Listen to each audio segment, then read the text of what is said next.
ఆకాశవాణి జాతీయ వార్తలు చదువుతున్నది పీవీకేం లక్ష్మి. ముందుగా ముఖ్యాంశాలు.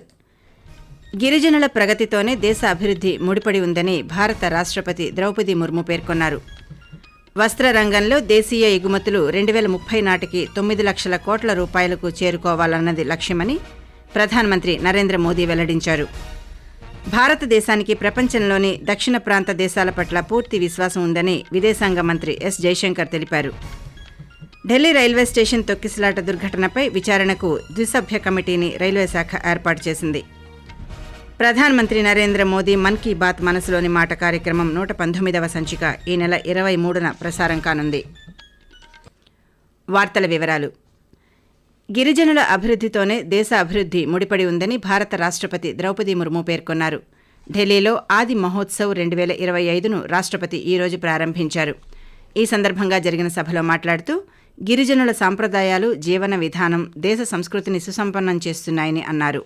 ఈ సంవత్సరం కేంద్ర ప్రభుత్వ బడ్జెట్లో గిరిజన సంక్షేమానికి 3 రెట్లు కేటాయింపులు అధికం చేశారని ద్రౌపది ముర్ము పేర్కొంటూ, आदि महोत्सव जनजातीय विरासत को मार्केट से जुड़ने का बहुत अच्छा अवसर प्रदान करते हैं. बीपीटीजी समुदाय के कल्याण तथा विकास के लिए आवास, road connectivity, mobile connectivity, piped water supply, mobile medical unit तथा आंगनबाड़ी केंद्र की स्थापना जैसे अनेक प्रयासों द्वारा प्रभावशाली लक्ष्य प्राप्त किए गए हैं. पीएम जनमन अभियान की सफलता को 5 करोड़ से भी अधिक लोगों को इस अभियान के लिए 80,000 करोड़ रुपया का प्रावधान किया गया है. देश में 470 से अधिक एकलव्य मॉडल आवासीय विद्यालय के माध्यम से लगभग 1.25 लाख आदिवासी बच्चों को स्कूली शिक्षा दी जा रही है.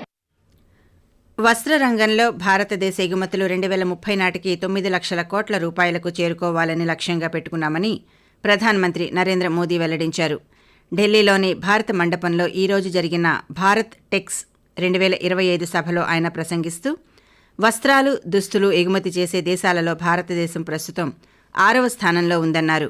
దేశంలోని వివిధ ప్రాంతాల నుంచి వచ్చిన వస్త్రాలతో భారత్ టెక్స్ 2025 దేశ సాంస్కృతిక వైవిధ్యాన్ని ప్రతిబింబిస్తోందని ప్రధానమంత్రి పేర్కొంటూ, फार्म, फाइबर, फैब्रिक, फैशन और फॉरेन का विजन अब भारत के लिए एक मिशन बनता जा रहा है. ये मिशन किसान, बुनकर, डिजाइनर और व्यापारी हर किसी के लिए ग्रोथ के नए रास्ते खोल रहा है.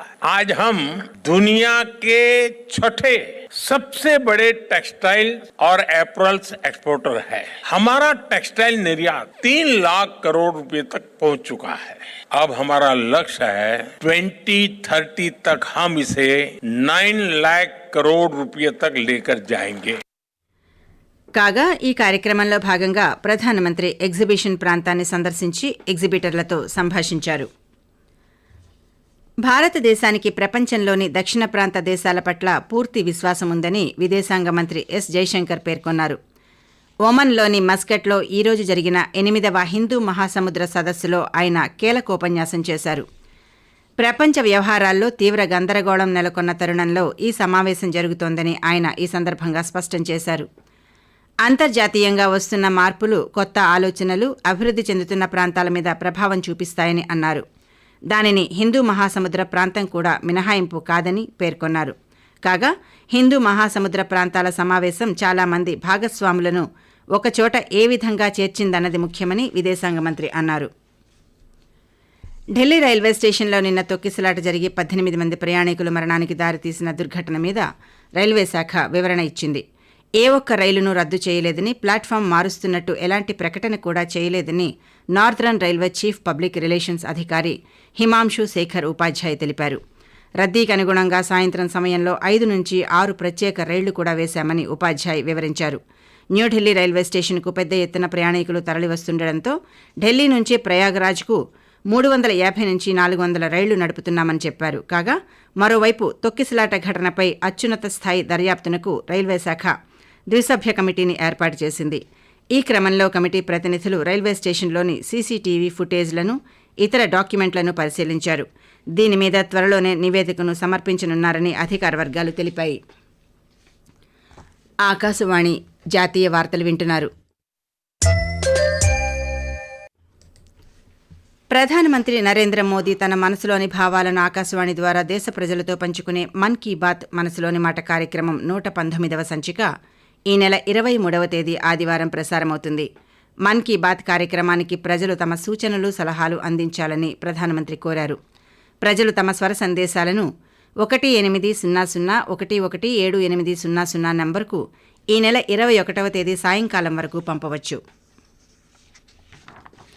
ఆంధ్రప్రదేశ్లోని తిరుపతి వేదికగా రేపటి నుంచి 3 రోజుల పాటు అంతర్జాతీయ దేవాలయాల సదస్సు నిర్వహించనున్నట్లు మహారాష్ట్ర శాసనమండలి సభ్యుడు ప్రభుత్వ విప్ ప్రసాద్ లాడ్ తెలిపారు. తిరుపతిలో ఈ రోజు ఆయన పాత్రికేయులతో మాట్లాడుతూ ఆంధ్రప్రదేశ్ ముఖ్యమంత్రి ఎన్ చంద్రబాబు నాయుడు ఈ సదస్సుని ప్రారంభిస్తారని చెప్పారు.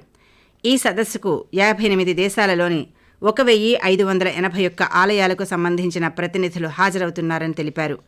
ఆలయ నిర్వహణకు సంబంధించిన వినూత్న విధానాలు, ఉత్తమ పద్ధతులను అన్వేషించడం, స్థిరమైన పర్యావరణ వ్యవస్థతో పాటుగా డిజిటలైజేషన్ ఆధారిత ఆర్థిక వ్యవస్థను పెంపొందించడం వంటి అంశాల మీద ఈ సదస్సులో చర్చించనున్నామని ఆయన పేర్కొంటూ, तिरुपति नगरी में कन्वेंशन को मैं एक अलग नजरिए से देखना चाहता हूँ. ये सिर्फ भक्ति का संगम नहीं है, तो ये विकास का भी संगम है कि विकसित भारत बनाने में इच्छा शक्ति के साथ अगर धर्म शक्ति भी जुड़ गई तो निश्चित रूप से ये भारत के लिए बहुत बड़ी पहल होगी. पूरे हिंदुस्तान में, पूरे भारत में मंदिर इकोनॉमी लगभग 5.5 से 6 लाख करोड़ की इकोनॉमी. ये इकोनॉमी अगर लोगों के बीच में आई, हम यशस्वी हो जाएंगे, इसका मुझे पूरा विश्वास है.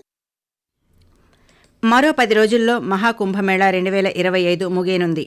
జనవరి 13న మహాకుంభమేళా ప్రారంభమైంది.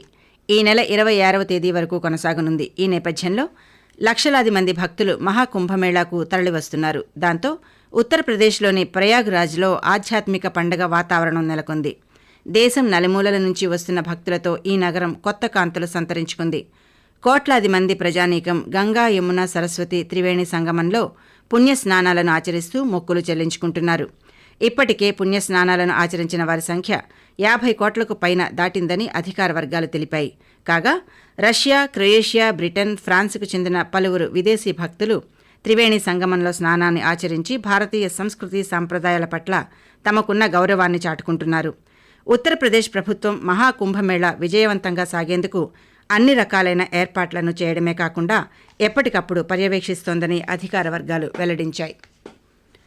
ఇండియన్ ప్రీమియర్ లీగ్ ఐపీఎల్ 2025 18వ ఎడిషన్ మార్చి 22 నుంచి మే 25వ తేదీ వరకు జరగనుంది. మొత్తం 74 మ్యాచ్లు 65 రోజుల పాటు జరగనుండగా తొలి మ్యాచ్ మార్చి 22న Kolkata Knight Riders Royal Challengers Bengaluru జట్ల మధ్య ఈడెన్ గార్డెన్స్ వేదికగా ప్రారంభం కానుంది.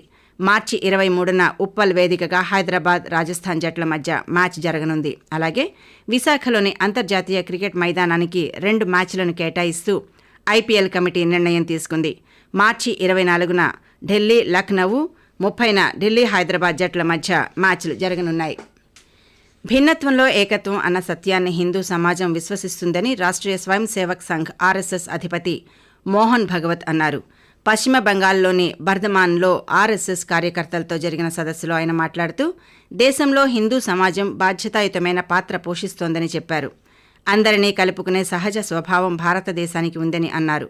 ప్రపంచంలోని భిన్నత్వాన్ని ఆమోదిస్తూ హిందువులు జీవనం సాగిస్తుంటారని గుర్తు చేశారు. భిన్నత్వమే ఐక్యతగా హిందువులు గ్రహించారని మోహన్ భగవత్ గుర్తు చేశారు. శబరిమల ఆలయ అభివృద్ధిలో భాగంగా అధికారులు నూతన విధానాలను రూపొందించారు. ఇందులో భాగంగా సన్నిధానం చుట్టూ ఉన్న ఫ్లైఓవర్ను తొలగించనున్నారు. దీంతో ఇకపై ఇరుముడితో వెళ్లే భక్తులు పవిత్రమైన 18 మెట్లు ఎక్కగానే స్వామి సన్నిధిలోకి అనుమతిస్తారు.